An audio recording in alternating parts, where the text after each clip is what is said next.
देश के प्रति हरियाणा का योगदान और देश में हरियाणा की पहचान, ये दो ऐसे पहलू हैं जिसमें एक द्वंद्व देखने को मिलता है। खेल हो, खेत हो या जंग का मैदान, हरियाणा के लोग हमेशा पहली कतार में खड़े मिलते हैं। बावजूद इसके हरियाणवियों की छवि लठमार, अक्खड़ और एग्रेसिव है। हरियाणवी जनजीवन के चंद हिस्सों को ही हरियाणा की पहचान स्थापित कर दिया गया है या करने की कोशिश होती है, और ये पहचान हमारे योगदान पर अक्सर भारी पड़ती है।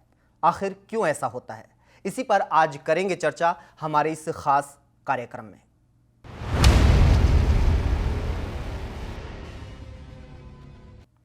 नमस्कार, मैं हूं आपके साथ महेंद्र सिंह और चर्चा में आज हमारे साथ मौजूद हैं अनिल आर्य जी। आप लेखक हैं, बहुत बहुत स्वागत है आपका चर्चा में। साथ ही हरविंदर मलिक जी हैं, डायरेक्टर हैं एनडी हरियाणा के, आपका भी स्वागत है सर। और सुभाषिनी दहिया जी, आप लेक्चरर हैं, विचारक हैं, विश्लेषक हैं, आपका भी बहुत बहुत स्वागत है। हरविंदर मलिक जी, आपसे शुरुआत करना चाहेंगे। हरियाणा की जो पहचान देखते हैं और जो हरियाणा का देश में योगदान है, क्या उसी हिसाब से हरियाणा की पहचान बन पाई है जो योगदान है? नहीं, अभी तक के अगर हालात देखे जाएं तो उतनी पहचान, उतनी स्पष्ट पहचान जैसा हमारा योगदान है वैसी नहीं बन पाई है। उसके पीछे कारण कई हैं, क्योंकि हमारे सरकारी जो महकमे हैं या सरकारी जो लोग हैं उन्होंने भी उतनी सीरियस कोशिश नहीं की है हमारी छवि को पेश करने की। और तो कोई क्यों करेगा, क्योंकि हमारी अपनी ही सरकार नहीं कर पा रही है उस लेवल पे। जब भी सरकारें, चाहे वो पूर्व सरकार थी या ये सरकार है, दोनों के प्रचार का काम मैं करता रहा हूँ, पहले भी किए हैं, अभी भी किए हैं। लेकिन इनका कंसर्न तभी जागता है जब इनको अपनी पार्टी की या अपनी सरकार की ही कोई महिमा मंडन करना होता है। उसमें रेर ही ऐसा होता है जहाँ की इनको ऐसा कोई मर्म हो कि हम अपने प्रदेश की, हमें अपनी कल्चर की या अपने लोगों की पहचान के बारे में कुछ काम करना चाहें। तो ये लैक रहा है फील्ड का। ऐसे इंडिविजुअल भी बहुत कम है जिन्होंने ऐसी कोई कोशिश की हो कि हमारी पहचान को अच्छा बनाया जाए, और जो सच है उसको ही दिखा लें, उतना ही बहुत है। ज़्यादा महिमा मंडन ना हो, कम से कम सच को ही दिखा लें। सुभाषिनी दहिया जी, हरियाणा की पहचान अगर एक मोटे तौर पर सरसरी नज़र पूरे देश में दौड़ाई जाए और आम जनमानस की बात की जाए, एक जो छवि बनी हुई है, अक्खड़ हैं, अग्रेसिव हैं, लठमार हैं, क्या सिर्फ इतना ही है हरियाणा? देखिए, मैं मानती हूँ शिक्षा का बच्चे के विकास में बहुत योगदान होता है। हरियाणा सरकार जिस तरह से बच्चे को शिक्षित करेगी, विकास बच्चा उसी रूप में करेगा। सरकार उसको, अगर हमारी स्ट्रेंथ है बच्चे की ताकत, हमारे यहाँ स्वस्थ बच्चा पैदा होता है और हमारे यहाँ दूध दही का खाना हम मानते हैं, इसीलिए हमारे यहाँ शारीरिक रूप से बच्चा सक्षम है। इसके लिए हम उसे फौज में भेजते हैं, और स्पोर्ट्स में भी आपने देखा होगा, नेशनल स्पोर्ट्स तक, इंटरनेशनल स्पोर्ट्स तक हमारा बच्चा जाता है। फिर जब वो हमारा बच्चा वहाँ जाता है, इंटरव्यू देता है, वो उसे स्टैंड नहीं कर पाता है। इस वजह से हमारे बच्चे को अक्खड़ बता दिया जाता है। खेल उसका अच्छा है, प्रदर्शन उसका अच्छा है, अगर वो 2 वर्ड इंग्लिश के नहीं बोल पाता तो वो, उसके पीछे बच्चा कारण नहीं है, उसके पीछे शिक्षा का तरीका कारण हो सकता है, बच्चा कारण नहीं है। हमारी जो छवि बिगड़ रही है वो हमारी युवा पीढ़ी की वजह से नहीं बिगड़ रही है। हमारी शिक्षा पद्धति जो है, जो बच्चा हमारा विदेशों तक जा रहा है उसको इस तरह से प्रिपेयर क्यों नहीं किया जाता कि बच्चा वहां जाकर 2 शब्द कह सके। अगर वो बच्चा वहां अपने खेल के प्रदर्शन के बाद 2 शब्द कहने की क्षमता रखे तो हमारी अक्खड़ की छवि मिट जाती है। हमारा बच्चे अपने फील्ड का भी खिलाड़ी है और बोलचाल में भी बहुत अच्छा निकलेगा।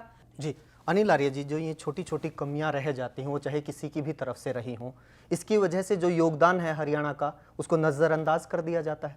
कई चीज़ें हैं इसके बारे में। एक तो यह है कि छवि जो बनती है उसमें 2 कारण होते हैं। एक तो खुद के द्वारा बनाई जाती है, एक दूसरे जो है प्रिपेयर करते हैं किसी की छवि को। हरियाणा के साथ दोनों ही मामलों में दिक्कत है। पहली बात तो यह है कि हमारी जो छवि है वो एग्रेसिव है, और वो आज से नहीं है, वो वर्षों से है। सारे जितने भी दिल्ली को कब्जाने के लिए जितने भी हमलावर आए हैं, वो जितनी भी लड़ाइयाँ हुई हैं हमारी धरती पर हुई हैं। हमने एग्रेसिव होकर उनका मुकाबला किया है। एग्रेशन हमारे ब्लड में है, जीन में है हमारे में।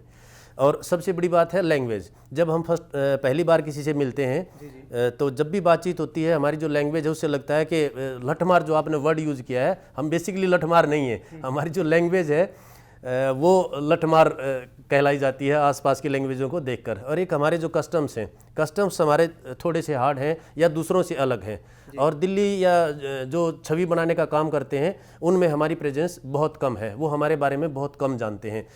जी, ये खराब की ज़्यादा जा रही है या फिर जो हमारी उपलब्धियां रही हैं उसके साथ में जिस तरीके से सुभाषिनी दहिया मैम ने जिक्र किया कि छोटी छोटी और चीज़ें हैं उनका भी ध्यान रखना चाहिए, वो शायद और इन्हेंस करेगी हमारी चीज़ों को। अगर आप सिपाही को बंदूक दे के खड़ा कर दें सरहद पे और उसे कहें अग्रेशन नहीं होना चाहिए, कमाल है।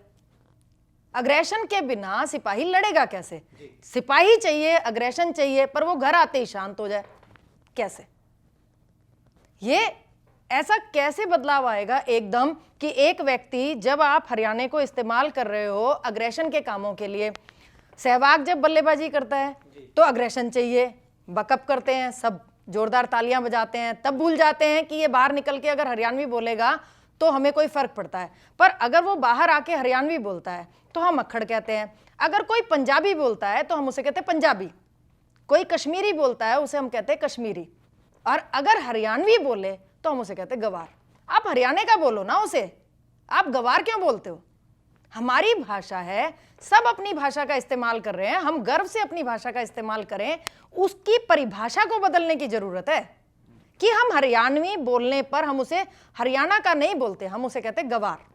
ये शब्द जाना चाहिए। बिल्कुल सही कहा है मैम ने कि हमारी इंटरप्रिटेशन गंवार की बनाई हुई है अगर आप हरियाणवी में बोलते हैं, जबकि डायलेक्ट जो हैं, सिर्फ मैं कोई भाषा की बात नहीं कर रहा हूँ, डायलेक्ट तो देश के हर कुछ कोस पे बदल जाता है और हर जगह डायलेक्ट में बात की जाती है, तो उनको तो गंवार नहीं माना जाता इतना जितना हमें माना जाता है। उसका एक बड़ा कारण मैं ये भी मानता हूँ कि जब दिल्ली बनी, दिल्ली एक राजधानी बनी और राजधानी में जो लोग अलग अलग प्रदेशों से आए दिल्ली में बसे, तो दिल्ली का जो ग्रामीण तबका था वो तो हरियाणवी था। उसको बेशक आपने एक एडमिनिस्ट्रेटिव बाउंड्री में दिल्ली कह दिया, मैं उसको मानता ही नहीं वो दिल्ली है। दिल्ली असल में तो हरियाणा की और हरियाणवी स्पीकिंग लोगों की राजधानी है, गढ़ है दिल्ली उसका, क्योंकि अगर आप उनके ग्रामीण पे रिसर्च कीजिए वो सही परफेक्ट हरियाणवी बोलने वाले लोग रहे हैं। तो वो लोकल वर्सेस आउटसाइडर का जो एक कॉन्फ्लिक्ट होता है, कुछ वैसा कॉन्फ्लिक्ट रहा। एक अलग अलग जगह से छटके शुरू में अंग्रेजों ने जब ये बनाया था तो एक अभिजात्य वर्ग आ गया उसमें, एक लोकल के टोन से मिक्स होने की बजाय, उसकी खूबसूरती को पहचानने की बजाय उन्होंने उसके प्रति एक हेट्रेट बना ली। फिर दूसरा, हमारे लोगों ने भी क्या किया कि कहीं ना कहीं एक लंबा समय रहा है कि 1857 के बाद जिस ढंग से अंग्रेजों ने ट्रीट किया इस एरिया को, इसको जानबूझ के डिमोरलाइज किया गया, इनको हर चीज़ों से, नौकरियों से अपने साथ जोड़ने से शुरू में फर्स्ट वर्ल्ड वार तक इनको दूर रखा गया था, इनको अनटचेबल जैसा बना दिया। उसका कारण शायद ये हो सकता है कि जिसमें शारीरिक क्षमता है, अगर उसको आपने मोटिवेट कर दिया, उसका बौद्धिक स्तर भी बढ़ा दिया, तो वो तो पूरे मुल्क को छोड़ देगा पीछे। इसीलिए हरियाणा स्टेट को दबाने की कोशिश की गई।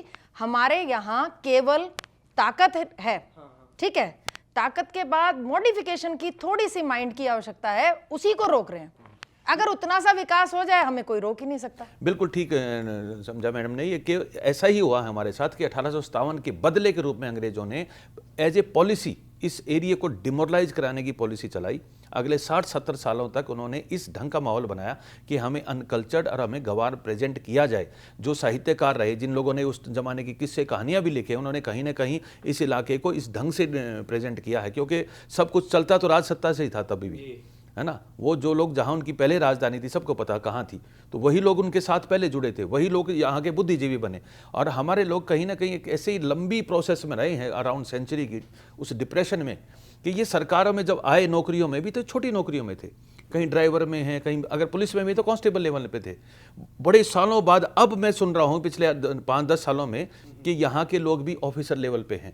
आज ऑफिसर की वहाँ नेम प्लेट पे कोई सरनेम लिखा होता है हरियाणवी का, ये अब जाके होने लगा है। लेकिन इस बीच में जो लंबा प्रोसेस गया है उसमें ऐसा माहौल बन गया कि जो हमारा बालक ऊपर उठ के अफसर बने हैं वो अपनी जात भूल जाए, वो अपनी हरियाणवी भूल जाए, वो सोचे कदे मैं ना पिछड़ जाऊं। उसको यूं लगता है अगर मैं पिछड़ गया तो मुझे यूं छुपाना पड़ेगा कि मैंने यूं कह दें कि मैं भी गवार हूं। वो अपनी वो गवार की छवि मिटाना चाहता है, इसलिए उसने अपने को भी अपने ही समाज से पृथक कर लिया। अब वो पृथक करने से उससे क्या होगा कि एक समाज का एक व्यक्ति जो आगे बढ़ रहा है वो अपने समाज को पीछे साथ लेके चले। हमारा साथ लेके इसलिए नहीं चल सकता, आपने हमारे लोगों को देखा होगा, हमारे यहाँ हरियाणा में रिवाज है, जैसे कोई अफसर बन गया यूं कि माँ मत आइए, ओढ़ना सिर पे करके मत चलियो साथ में, है ना। क्यों? क्योंकि और आप और स्टेट्स के देखिए, परिवार फैमिली उनके साथ चलती है। क्यों? क्योंकि वो उसमें अपनी बेइज्जती नहीं मानते। हमें अपने दिमाग से पहले, जैसे हिटलर ने कहा था, आप पहले समझो हम स्ट्रांग हैं, हमारे में कुछ है, पहले हम गर्व महसूस करें, हम भयभीत हैं, इसलिए हमारा शोषण हो रहा है। हरियाणा का योगदान और उसकी पहचान, चर्चा लगातार जारी है। एक छोटे से ब्रेक के लिए रुकते हैं।